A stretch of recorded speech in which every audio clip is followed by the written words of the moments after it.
Warning, this series, while edited to comply with YouTube community guidelines, is about watching and discussing shocking and controversial films. Episodes may contain discussion and depictions of sex, violence, sexual violence, racism, homophobia, and all other manner of discrimination, as well as generally gross and disturbing content. Viewers' discretion is advised. Hello, sickos, it's your local Cinefago, Matt Presents, joined as usual by the one guy I know I can get to watch anything with me, Makal Spiny Norman Shadackle. Just as a heads up, I am still, a little sick. I mean, it's the sickest shit you've ever seen, right? I should be sick in every episode. Yes. And welcome to the first episode, although arguably kinda the second episode of a brand new show I call Sickest Shit You Ever Saw, dedicated to seeking out gross and controversial movies. Why does this one feel like it's going to be more painful than Hollow Victories? Here's the thing though, we're gonna watch good movies on this show. There will be unironically good movies on this show, but the trade-off is I'm gonna hurt you more. Okay. Yeah, let me give a little fun fact about myself. Really easy to make me lose my appetite. I see something really grosses me out and I won't want to eat. And maybe that's a good thing. Maybe this will be my new diet, is the show will just make me not want to eat anymore. So, but yeah, no, it's I'm willfully doing this. It's all on me. But it's super easy for me to lose my appetite, I swear. I say this is the second episode because there's the Cannibal Holocaust video we did a while back, and this is basically just that, but turned into it. That was the pitch pilot, and now we're developing it into a full series. That was 3 years ago, right? It was the beginning of the pandemic.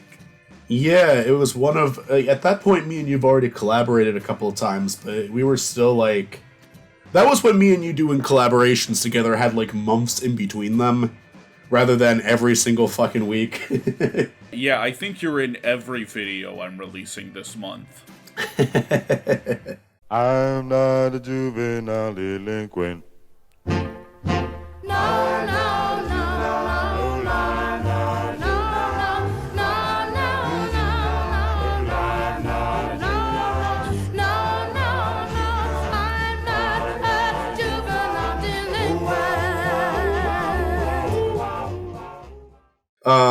And just quick apologies. I am actually going to be a little bit sick in this first, or second, or whatever you want to call it, episode of Sickest Shit You've Ever Seen, but... This is the first episode, but Cannibal Holocaust is part of the canon. It's episode 0. We're not doing Cannibal Holocaust again, just for this series.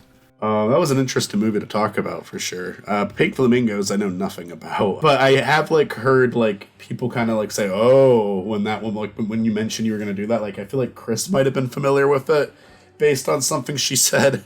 Yeah, no, this one has some reputation. It's been banned in, several places in the US. I really wanted to start with this one because I kind of think we gotta come out the gate with heavy hitters just to draw in the crowds, let people know how far we're willing to go. We'll cool off pretty soon, but we gotta start with some heavy hitters, and this one I think will at least kinda it's got gross stuff in it, but it's at least trying to be entertaining. A lot of shock movies I just kind of bore me, honestly. There's this infamous Japanese series called The Guinea Pig Movies, and I watched the first one, and it's just 50 minutes of a woman getting tortured, and that's it. That's the whole movie. That's all that happens. There's no backstory for the woman, no backstory for the torturers, no context for why any of this is happening, and it's what's the point? I think you can hit a point where it's yeah, I can film whatever fucked up shit I think about. That doesn't mean you made a movie. I don't know, something could be a lot more shocking if you build up to it, or if you don't do it frequently enough to make people desensitized to it, because that will happen. You stare at something that grosses you out long enough, you'll at least become more and more okay with looking at it. I also wanted to start with this because it's a John Waters movie. John Waters, I would kind of put into this, weird gay underground scene of, the 60s and 70s. There were a lot of, weird experimental gay films from around that time. And granted, Waters are a lot more, accessible than some of the others. They're a lot easier to understand. You compare this to like a Kenneth Anger or an Andy Warhol or like a Jack Smith or something. That's like, it's in that category with those, but it's a lot easier to figure out what he's going for. But I mean, it's a nice little intro to that. It's something that's gonna be coming up like a lot on the show. But where those guys, like those films were controversial. There was like an element of like shock value to them, but Waters really leaned in on the shock value. Which is why a film like Pink Flamingos sort of has the reputation that it does. And also I just think John Waters is an interesting figure. I think he's like a good director to start this series on. I think he would be quite proud to be on the first episode of a show about film controversy. He's a director where I'm obviously very familiar with him. He's just got a very like visually distinct look to him. He has like that very weird looking mustache, but he also I've seen him in interviews where I do think he's an interesting person to listen to. I don't know if I've seen a single film of his. I saw his Simpsons episode. I love his Simpsons episode where he's basically playing himself, but like he as like a thrift shop owner.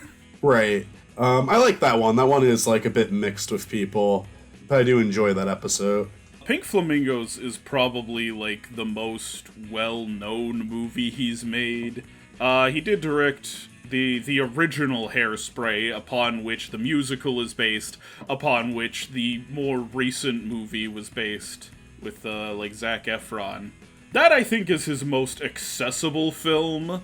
Like if you have to watch one John Waters movie with like your family, make it Hairspray. Like it's his one movie that is not like completely insane or disgusting. Now, my favorite John Waters movie is his film Cecil B. Demented, which is why I have given myself a Demented Forever shirt in the show's logo. That one's not like as like popular as some of his other films, though. We will definitely be watching more John Waters on this show. Just Pink Flamingos seems like a good place to start, you know? Yeah, I wanted to say one more thing just because I like looked into him while we're talking about this. Like looking at what he's credited as in all of his movies up until 1981, he did fucking everything. Like he was the editor, the cinematographer, the producer, the writer, the director. Like he's like listed for everything. Oh yeah, no, he was a one-man band for a while. He did like everything and then just would like get his friends to act in the movie for him. I have John Waters' autobiography, Shock Value, and I would like to read the opening lines of it because it feels like they will be relevant moving forward with this show. One must remember that there is such a thing as good bad taste and bad bad taste. It's easy to disgust someone. I could make a 90-minute film of people getting their limbs hacked off, but this would only be bad bad taste, and not very stylish or original. To understand bad taste, one must have very good taste. Would you like to watch Pink Flamingos, Michael? Alrighty. Oh yeah, this film has a Criterion release. But then again, so does Sallow. Gotta love Sallow. Alright, Michael, make me a promise. If, and this is a big if we make it to 100 episodes, episode 100, Sallow. Sure. I'm glad that you said that because I was like thinking you might even like pick Sallow within the first 10. So if we make it to 100, sure, absolutely, Sallow. Sallow, there's like good things about it. It's just as a whole, the things that I could say that are valuable about it, it's not really worth it to me. One thing I like about Pink Flamingos over some other shock movies is like, he's just trying to have fun. He's just trying to be funny. Right. Nah, that's cool. Like, Cannibal Holocaust and Sallow are definitely two where it was like, disgust him with a purpose, but it's like, alright, I hear what you're saying, but I'm not really enjoying myself that much. And it's not impossible to make a movie where it has something to say and it's enjoyable at the same time. I feel like a lot of directors fail to see that, though. Oh no, yeah, I love when a movie can like say something, but it's still like entertaining to watch, right? Like that's why I love RoboCop. That's why RoboCop's one of my favorite movies. Right. Yeah. And it's not like I don't have my movies that are slower and not like blatantly like fun. Like I love Pig, and that movie, I can't really say there's much fun about that movie other than like them making fun of like some pretentious restaurants, something that I would say that The Menu had a lot more fun with this year or last year. Oh, I loved The Menu. The Menu is so much fun. The Menu is like such a good time. It's beautiful mobile home you see before you is the current hideout of the notorious Beauty Divine.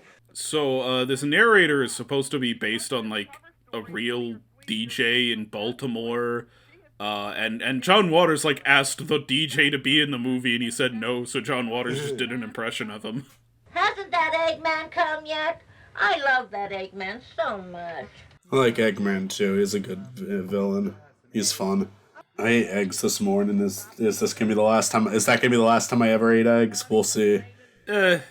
Nothing really gross happens with the eggs. They're just... she's just really interested in eggs. Alright. I'm just anticipating whatever is gonna happen. You ever seen Cool Hand Luke? Cool Hand Luke is, like, way grosser with eggs. No. No, I have not.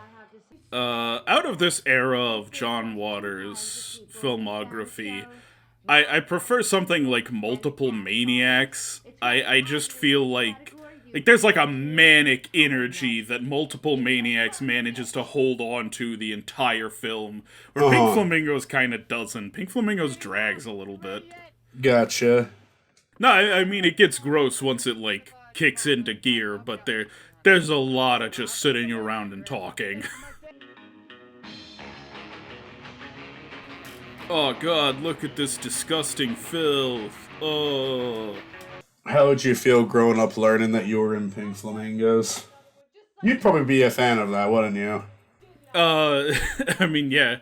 I think John Waters, like, at least as of the writing of Shock Value, which granted was in, like, the 80s, but I think he maintained, like, a friendship with that child.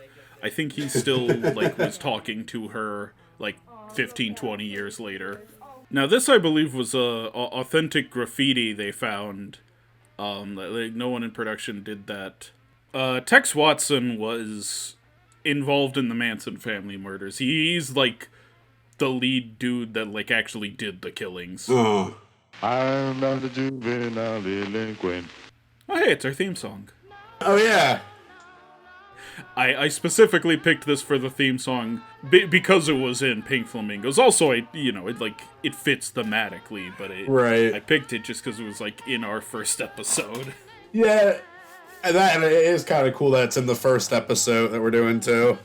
I like the song that you picked. What do you think of John Waters? I mean, this kind of feels like he's a bizarre enough person where a John Waters biopic eventually could be, like, it could be, like, a Ed Wood quality movie, but if put into the wrong hands... I think if you were gonna make a movie about him, you would kind of have to focus on, like, his like, early era, like the pre-Pink Flamingos, maybe ended around the time of Pink Flamingos. Yeah. But, like, he's an interesting enough person, you could easily make a movie about him. They could also, like, easily fuck it up, but, they could... Hollywood has proven they can fuck anything up, you know?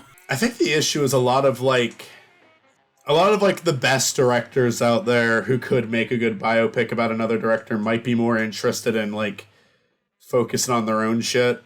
Because you could also get another Tommy Wiseau biopic out of it, where it's like...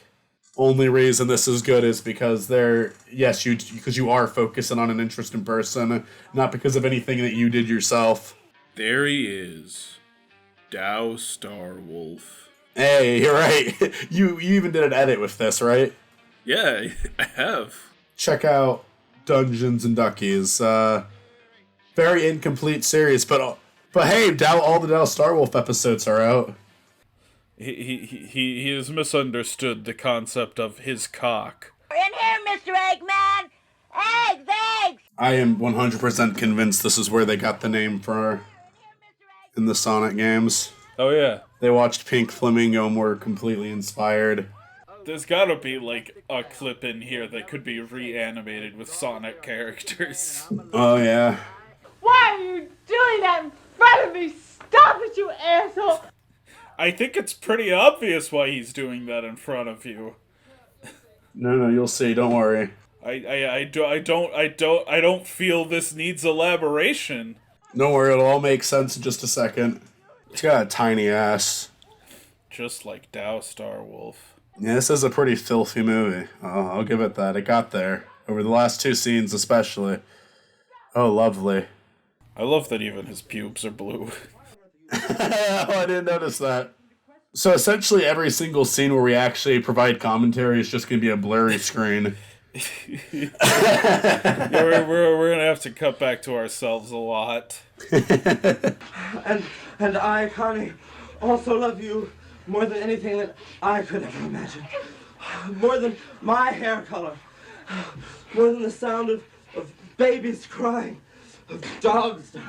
Alright, everybody, so you hear it there, like, the blue hair is associated with that. It's just as evil as, like, in babies crying and dogs dying. So if you have blue hair, automatically, you're put in that category. You know who else has blue hair? Ew. Sonic the Hedgehog. Not hair. Doesn't count. Movie Sonic does. Movie Sonic's evil. Because it kind of looks like hair in the movie. Happy birthday to you. Happy birthday to you. It's weird that this was one of the movies to use Happy Birthday before it was like... before they finally fucking, like, made it public domain. Oh man, that is weird. I guess I never even pictured Happy Birthday not being a public domain song. But I guess it had to be, right? Here's the thing, Warner Brothers was claiming the copyright to it for years because they published a book with the words in it back in, like, the 20s or something. But like, people had been using it for, like, 100 years before that. But it was cheaper to just pay the royalties on it than it was to fight them in court over it. Oh, fuck you, Warner Brothers. So, yeah, finally someone did take him to court over it. Good. And, yeah, they lost. It's public domain now. Happy birthday, everyone. Happy birthday to you. Happy birthday to you. Suppose someday there weren't any chickens. Oh, Babs, what could I possibly do? Eat eagle eggs.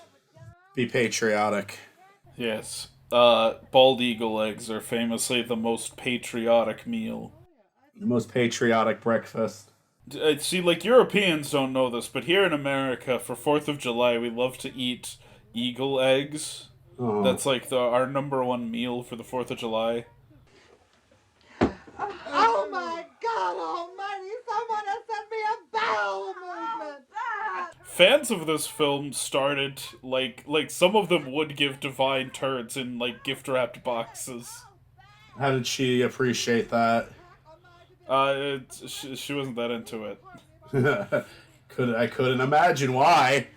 Connie and Raymond Marble, while you are away, the servants will play. I want my life to be narrated by this guy. Just every once in a while it catches me off guard. He's got some fun posters up here. Like some weird, like art films and, like, queer underground films. Nice little shout-outs. Yes, Edie. Yes.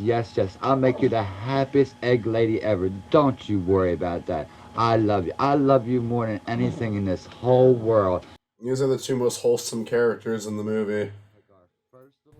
You can tell they were filming this in, like, the freezing cold. You can see the condensation when he's talking. Yeah, like, even when she's just breathing, you see it. So you got fucking shit. Ew. No. Okay, he's just making... he's got a whistling asshole. He said Jesus is just there. Wait, Jesus was there in that crowd? Yeah. Oh my god. Oh, yeah. That's my favorite part, where they just fucking cannibalize the cops. This movie has quite a bit in common with Cannibal Holocaust. I guess those cops were the first characters to die on this series. Oh yeah. I love how they just like fucking hate anyone who comes to their house, but like the Eggman was like the one exception. Now this, I believe, was the first instance of a trans woman getting naked on film. I might be wrong about that, but I believe this was the first instance of a trans woman getting naked on film. Okay. She would appear again in his next film, Female Troubles, but this time with a vagina. See, ask any dog. This is how it works. If you lick stuff, it's yours. See, this scene is, like, gross, but I could absolutely show it on YouTube. They're just licking shit. Yeah. I mean, there's not even a lot of detail when someone licks something. You're just looking at them lick it. You don't even really see the spit with how far away the shots are. This isn't typically the thing that grosses me out. Now, if it was, like, really zoomed in on their faces, you saw, like, fucking drool coming out of their mouth or something, then yeah, it would have grossed me out. This movie's in the Criterion Collection. Yeah! I don't know, people think Criterion is like this pretentious, artsy film label. They got a lot of good genre films in the Criterion Collection. A lot of, like, weird, fucked up shit like this, too. Now, in the context of this movie, that's not actually his mother, right? No, yeah, they are related in the film. They are not related in real life. Oh yeah, no, I know that, but okay. Yeah, that does make that scene a lot weirder. Not that there wasn't anything previously that was weird, but alright. I could tell, like, if this was, like, a found family or not, you know? Where they just give each other weird roles like that. Cut it! Ow! Ow! Well, they did the censorship for us this time. That won't be the last dick that gets cut off in this show. It burns, burns, burns. That ring of fire. The ring of fire. No, not that that's one. Not the other song one. you were referencing. I know. I was referencing Johnny Cash. Fuck you. Fuck you. Fuck you. Fuck you. You fuck. I fucking. You. Fucking cut your dick off. Fuck you. It's burned down your trailer. Fuck you. Burns, burns, burns, but not the Johnny Cash one. This is what happened to the Makal and Zatch set. Oh yeah, it was a trailer. At last it is over, Raymond. The battle of filth has been won. I don't know if I'd call that like filth. You just kind of committed arson. The guy spreading his asshole out was still like grosser than what you guys did. In your opinion, should these people be allowed to live? No. Thank you. I got to agree with them. These two deserve it. Yeah, I'm not mourning them. I'm okay with them dying. Sorry, Dow. You kind of became a bad character after our show, I guess. Now this is Dow's creepy cousin. I do like how just cool the press is with all of this. What do you think these three would have? How do you feel like these three would have felt about Filthy Frank? I think they'd be underwhelmed, to be honest. Maybe. The hair toenail cake video probably would get them, but yeah, the human cake. I think they might think like Filthy Frank is cute. You know, they might think that they don't like respect him, but they're okay with him. I don't know if I can show this part on YouTube or not. Huh. Like, probably it doesn't violate the terms of service, but I think I'm just gonna like not show it just to be safe. Yeah, don't eat it. Yeah, no, this is that's real dog shit. You'll have to watch the film yourself. You want to see this? Ew. No spoilers. The song choice fits though. The end. Well, Michael, that's Pink Flamingos. The British Film Institute's Sight and Sound ballot has this ranked at number 211, the 211th best movie of all time. What do you think? Alright. It certainly kept me engaged the whole time. I don't know. It's pretty gross. Divine is a pretty fun person to watch on screen. Oh, yeah. She's got an energy to her that's just like, I don't know, she's normally pretty entertaining whenever she's going on one of her tangents or rants. Story-wise, it's like, I'm sorry, to me it's like nothing. It's just two groups of people fucking with each other. Yeah, there really is no plot here. So really it's just relying on having endearing characters, and I think they've got one.